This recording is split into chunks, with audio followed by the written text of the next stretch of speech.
अस्सलाम वालेकुम everyone. I hope कि आप सब ठीक होंगे, खैरियत से होंगे। तो आज जो हमारी वीडियो है उसमें I am going to discuss about a very prominent social issue these days which is very prevalent in our society, that is of the खुला एंड डिवोर्स। ठीक है, क्या रीजंस है, क्या फैक्टर्स हैं जो कंट्रीब्यूट करते हैं in the rise of the खुला एंड डिवोर्स रेशियो। तो अगर हम बेसिक हाउस होल्ड की बात करें तो देर आर सर्टेन फैक्टर्स। ठीक है, being an advocate, what I have observed, yeah, in our legal fraternity, what is being observed is that कि there are 4 to 5 contributions. So being an advocate, speaking out of my observation, जो हमारा पहला leading factor है, that is of the economical crisis, which also means financial instability. If a husband is going through a rough patch, अगर husband को जो है कोई job quit कर दी है, job नहीं मिल रही या business में कोई loss हो गया है, so during that time हमारी जो mostly majority खवातीन हैं वो instead of being supportive to their husbands, they keep on demanding, उनकी demands जो day by day increase हो जाती हैं। ठीक है, या अगर शादी से पहले उनको अपने हस्बैंड का फाइनेंशियल स्टेटस पता है about the whether it's instability और स्टेबिलिटी और व्हाटसोएवर, तो शादी के बाद जो है फिर भी दे इग्नोर दैट, और वो जो है देखिए बहुत डिमांडिंग, उनकी डिमांड जो है वो ख़त्म नहीं होती हैं।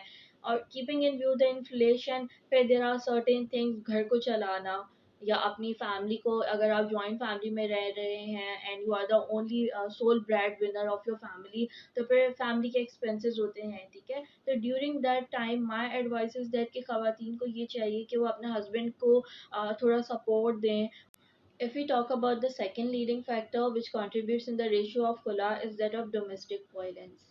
ये एक बहुत terrible state of affairs है हमारे लिए, that despite of living in the 21st century we are still bound by the shackles of the taboos and the stereotypes related to a women, that women is supposed to remain behind the four walls, कि औरत जो है वो घर की चारदीवारी में ही अच्छी लगती है, औरत को पढ़ाना नहीं है, औरत को फाइनेंशियली इंडिपेंडेंट नहीं करना, औरत को घर से बाहर नहीं निकलने देना। And the reason is that कि अगर वो घर से बाहर निकलेगी, फाइनेंशियली इंडिपेंडेंट होगी या अगर पढ़ लिख जाएगी तो उसको अपने राइट्स की अवेयरनेस आ जाएगी, उसको पता चल जाएगा कि अगर उसके साथ कोई चीज़ गलत की जा रही है, कोई ज़्यादती हो रही है, तो वो उसके लिए स्टैंड लेगी। तो ये एक बहुत ही टेरिबल स्टेट ऑफ अफेयर्स है। और अभी भी जो हमारे बेसिक कॉमन हाउस होल्ड की अगर हम बात करते हैं तो वहाँ पर आज भी जो है ये बहुत प्रिवेलेंट है। और हमारे पास जो सर्टेन खुला के majority of the times cases आते हैं उसमें यही रीज़न होता है कि the women is being subjected to the domestic violence, may it be verbal, may it be physical, और may it be by the husband, और इन लॉज हैं तो इन लॉज की तरफ से होगा, या अगर जॉइंट फैमिली सिस्टम है तो आपको कॉन्स्टेंटली या मेंटली जो है आपको टॉर्चर किया जाता है। ठीक है, तो वुमेन के लिए जो है ये एक बहुत ही टेरिबल स्टेट है, और इससे बचने के लिए जो है हमें सबसे ज़्यादा ज़रूरत यही है कि हम अपनी सोसाइटी में वुमेन को रिस्पेक्ट दें और उसको जो है पढ़ाएं और लिखाएं, ताकि उसको जो है अपने राइट्स के बारे में अवेयरनेस आ सके। अगर उसके साथ जो है कोई ज्यादती हो रही है तो at least she is suppose to speak about that. If you talk about the other factors, तो इसमें एक फैक्टर जो है आपका that is of mismatch marriages. एक फैमिली वेल ऑफ है, जो अदर फैमिली है they are not very well off, तो इस तरह के जो मिसमैचेस होते हैं उसमें कुछ टाइम तक तो चीज़ें अच्छे से चलती हैं सब कुछ, बट आफ्टर सम टाइम जो है आपके इश्यूज क्रिएट होने लग जाते हैं, छोटी छोटी बातों पे क्लैशेस होंगे। तो इस तरह से जो है वो at the end it leads to the separation. Further अगर हम बात करते हैं तो एक और आजकल जो है इशू बहुत प्रोमिनेंट है, I mean factor which is the extra marital affairs, may it be from the side of a wife or may it be side from the side of the husband। But अगर हम mostly cases की बात करें तो जो खुला के जो केसेस हमारे पास आते हैं उसमें अगर एक्स्ट्रा मैरिटल अफेयर्स का जो फैक्टर है वो इन्वॉल्व होता है, तो that is because of the husband. There are certain other factors like अगर आप जॉइंट फैमिली में रह रहे हैं तो जो जॉइंट फैमिली है, आपकी एक्सटेंडेड फैमिली है, उनका आपकी लाइफ में इन्वॉल्वमेंट या आपकी पर्सनल मैरिटल लाइफ में जो आपका इन्वॉल्वमेंट होता है, तो हमारे पास सर्टेन क्लाइंट्स आते हैं, वो हमें इसी तरह से दे वुड टेल अस के हमारी joint family, we live in a joint family, और हमारी जो फैमिली है, हमारे इन लॉज हैं, उनका हमारी मैरिटल लाइफ में बहुत ज़्यादा इंटरफेरेंस है।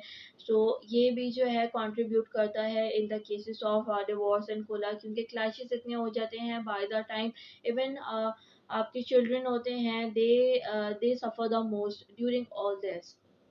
ठीक है, वाइफ देखिए, वाइफ और हस्बैंड का सेपरेशन हो रहा है, that is something different, but in the middle अगर हम बात करें तो सबसे ज्यादा अगर कोई सफर करता है तो it's not a husband, it's not a wife, it's the children that suffer. Why? Because they are born out of the broken family. फिर जो वो ब्रोकन फैमिलीज में जो बच्चे रेज अप होते हैं, उनका ब्रॉट अप होता है, so that is totally different.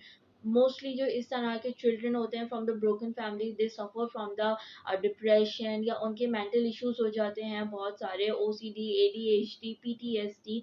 तो इस तरह के जो है हमें केस सिनेरियोज देखने को मिलते हैं काफ़ी।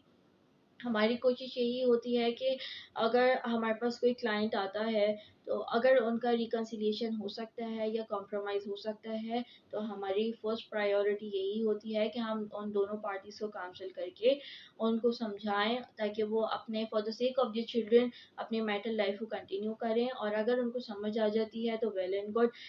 इनफैक्ट कोर्ट में भी जो है आपकी स्टेज होती है प्री ट्रायल की, जिसमें कोर्ट आपको कॉल करता है both the sides of the husband and the wife।